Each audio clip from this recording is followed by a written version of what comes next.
All right, so here we go. It looks like we've got a little change to my Patreon. I used to do these live streams, early release, and it would be early release to patrons only. And so if you were not a patron, you would not get to see it until the following week. And it looks like they've taken that off for live streams, which really sucks because I used it and now I don't get to use it. So, what I'm doing now is these will all be live the day that they're recorded, and public for everybody. I don't know why I said live. So there's that. And just so you see what I'm working on, this is called the Kindness Shawl. It is a lace shawl. I'm not to the major lace sections, which will happen in about 10 or so rows. But you can see there's some little eyelet design, which I think is really cute. The yarn is Madeline Tosh. Is it Tosh Merino Light? The color is Shuri, and the name of the shawl is called Kindness. So I'm just going to work on this until about 2 o'clock because I have somewhere to be.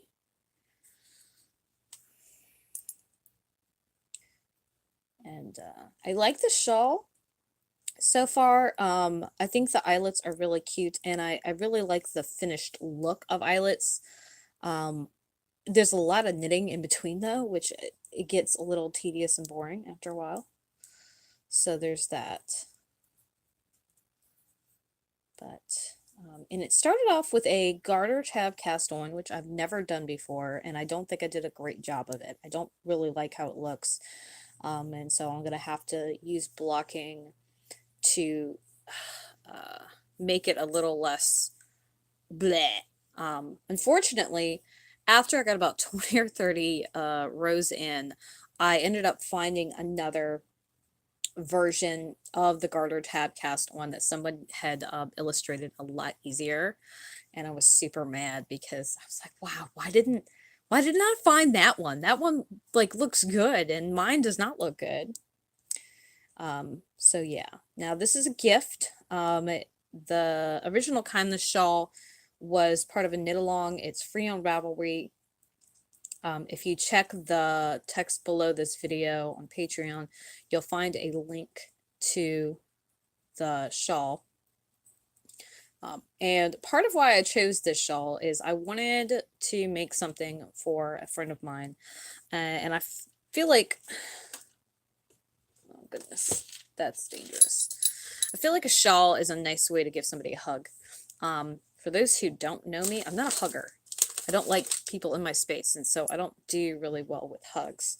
But I understand that human contact is very much so appreciated for some other folks.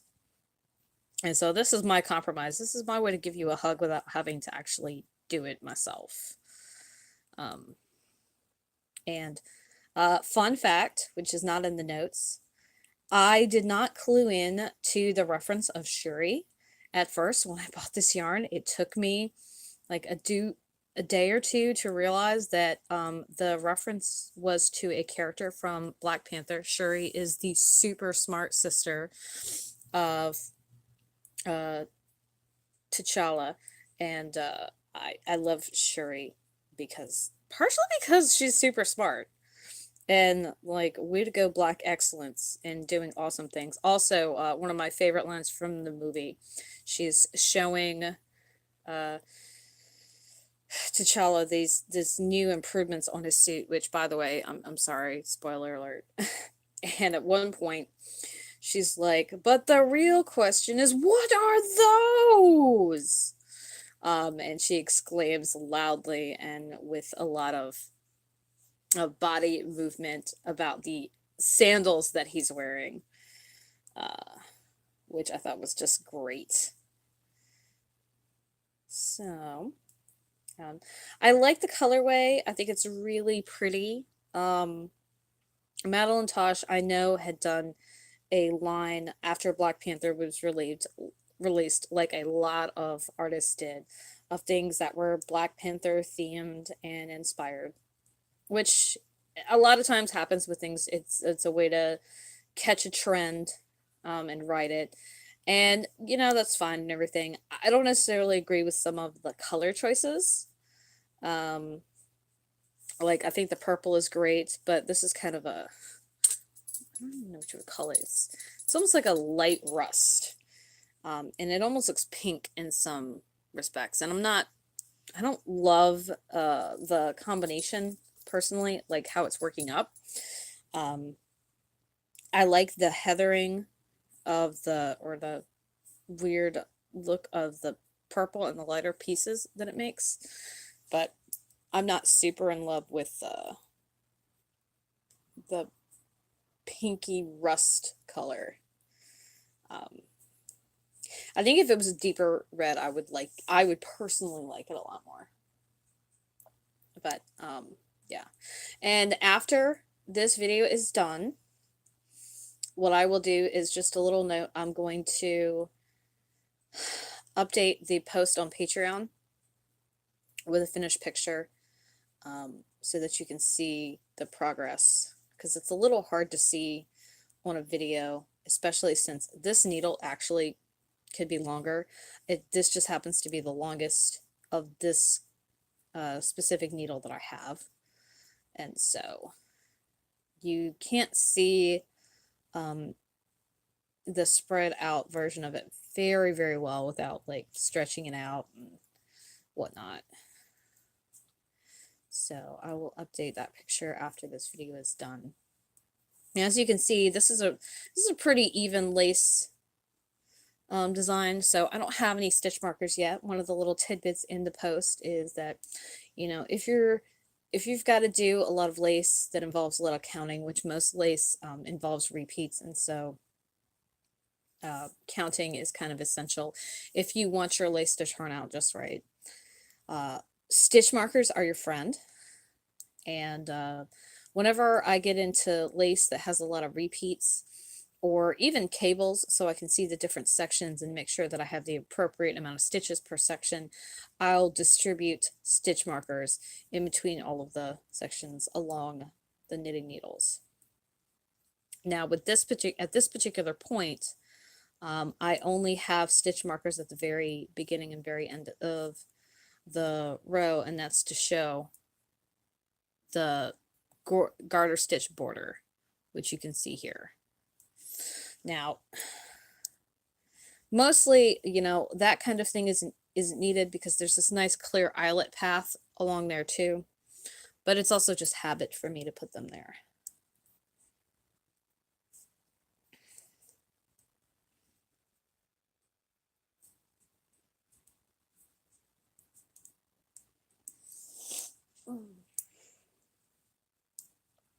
And I've got a few more rows to do of this. There's about 10 rows in between each of these eyelet rows. One more eyelet row and then another straight knitting row. And then I get to start the lace, which I'm super excited about because the first lace is okay, but the second lace that is on the very outside of it is a horseshoe lace, and I have yet to make a horseshoe lace, and so making a horseshoe lace will be a fun new thing for me to do.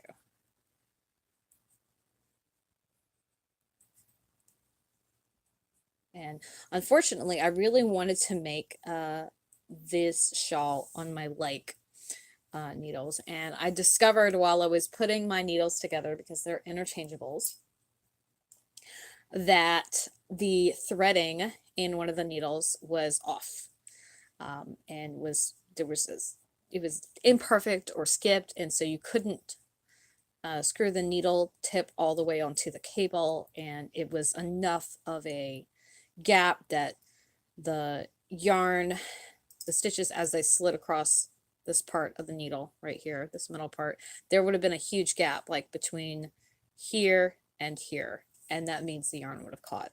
So I ended up using my Knit Picks Caspians, and one of the things I will do when I update the post at the bottom is I'll go ahead and link to those if you are interested in them or you would like to see them.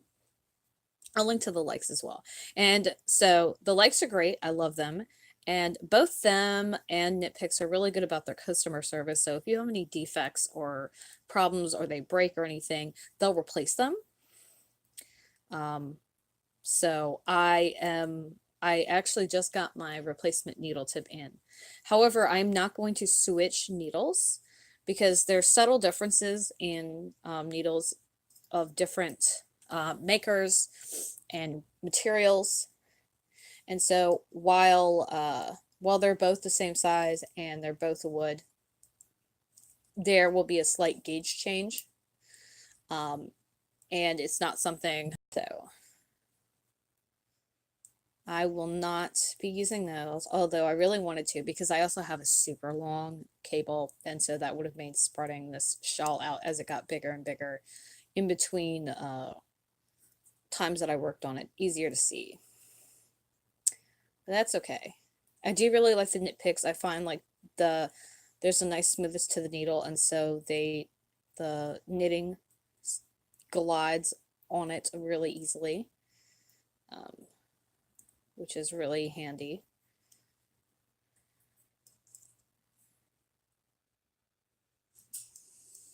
And so we have completed another row. Now, the thing about this is basically it's really a crescent shawl, not a triangle, because it rounds out. But every subsequent row takes a little longer. And so that is kind of my least favorite part about this construction in general. But I do like to see it by proxy. I also like to see it grow, so that's pretty neat. As you can see, again, I've got this little stitch marker here, and it just marks off the original 3. And it looks like I did is I didn't move my stitch marker, so we're going to do something a little special to make sure that this is right, because the stitch marker, I made the yarn over before. So, okay, I'm going to stop here, move this over, take that off of there, put that back, and put that back, because I made a little mistake and I want to make sure that that is right.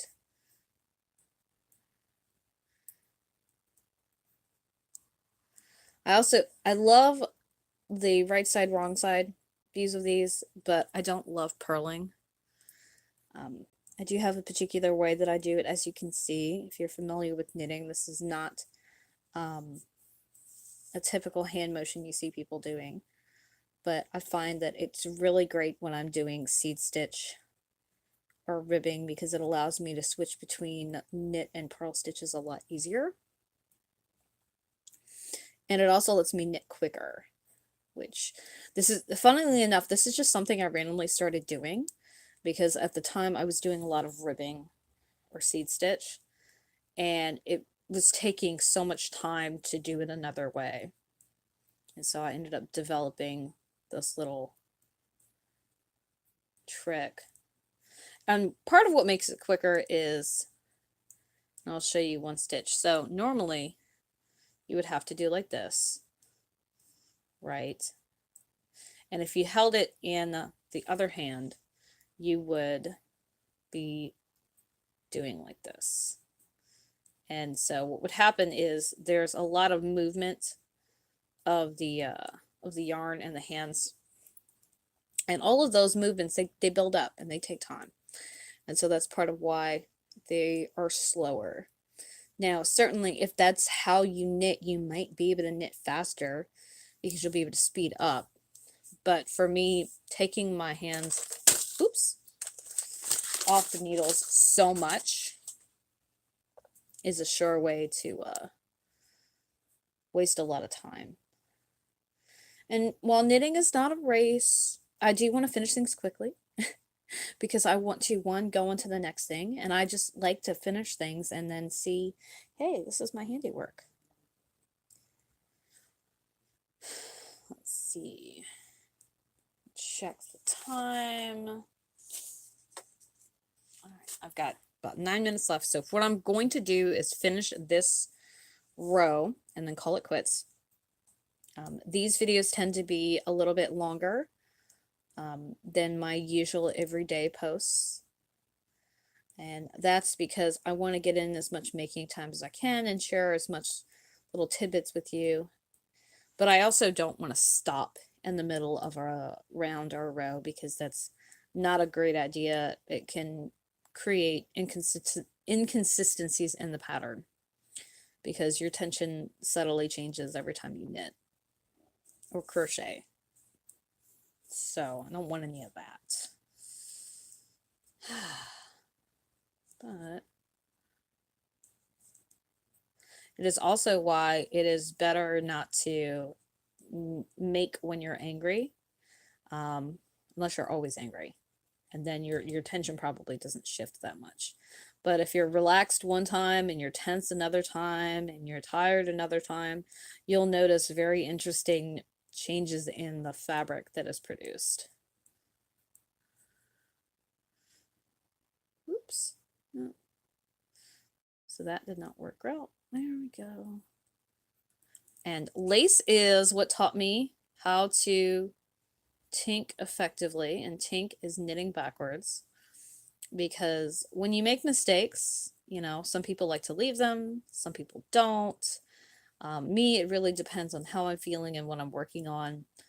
Lace, I tend to want to leave mistakes in less, because when you make a mistake in lace, it is generally very, very obvious. And I don't love how obvious it can be. So there's that. With straight knitting and all stockinette, you know, if you add an extra stitch, it's not so obvious, but if you were to drop a stitch, it can become obvious. If you were to add a stitch by way of a increased method that leaves a hole, that would become obvious.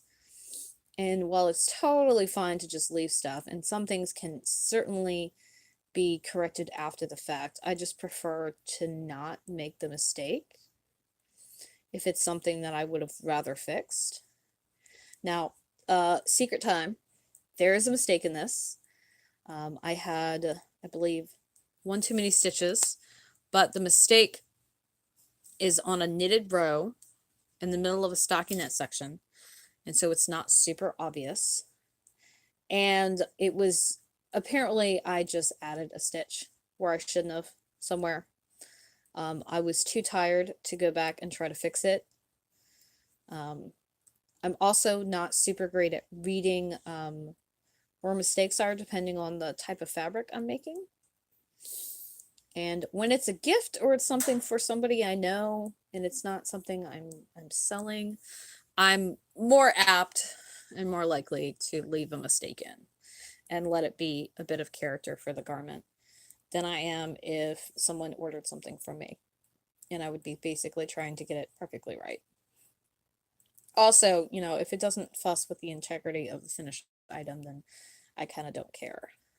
This is going to be all wrapped up around someone's neck or shoulders, and you're absolutely not going to see a mistake in the stockinette area, particularly when it's just an extra stitch. So we're nearing the end of this row. I'm also nearing my time. I'm going to go ahead and, like I said, just finish this. So I'm going to go a little bit over the time I intended to.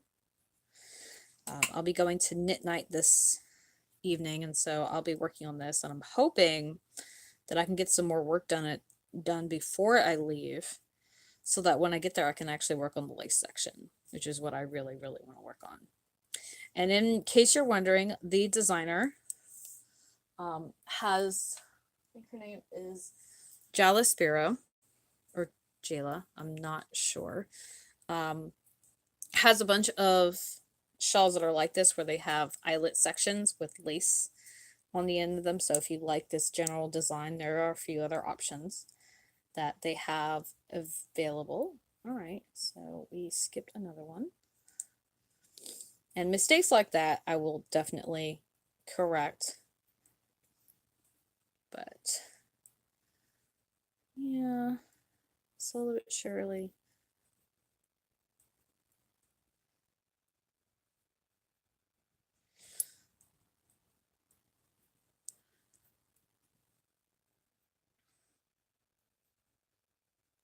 And depending on what's going on with the live streams, they might go back to how they were if I can figure out a way to do that.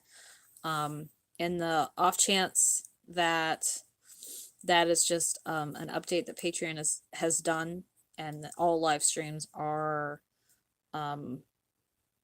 either public or patrons only, then what will happen is this will be the one public video every week.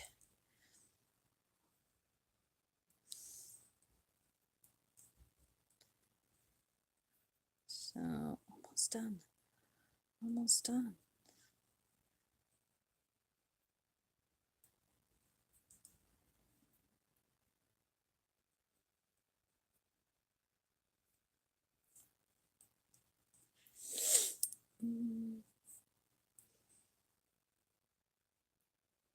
And if you have any questions about lace, this design, this designer, knitting in general, or what have you, feel free to comment below this post. I'm happy to help you out as much as I can. And I love hearing from y'all.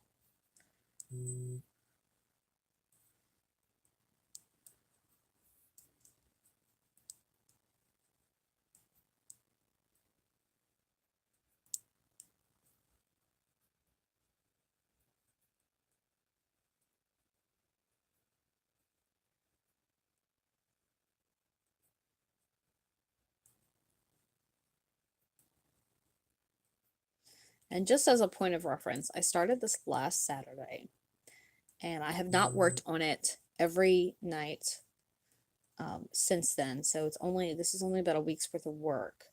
But time-wise, it's a little over 7 hours, I would say, almost 7.5, or right at 7.5 hours worth of work, which is not to scare you, but just to give you an idea of how long something like this takes.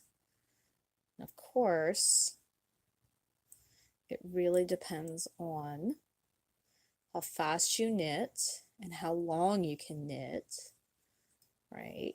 But there we go. So I don't want to pull this off the needles, but I did want you to be able to see it. And this will block out a bit, so I'm going to try not to stretch it too much, but that'll widen the eyelets. If you look at them up close, you can see there's a little bit of puckering around it, and blocking will just kind of even that out, make it flatter. But thanks for joining me. Tomorrow I should be doing a finished object. Let me check my schedule. Oh, no, excuse me. It's Bujo setup, so we're going to do that. But thanks for joining me. I hope you enjoyed this and that you're inspired to get to knitting, try lace, or that you just enjoyed watching this. So you have a wonderful afternoon, and I will catch y'all tomorrow.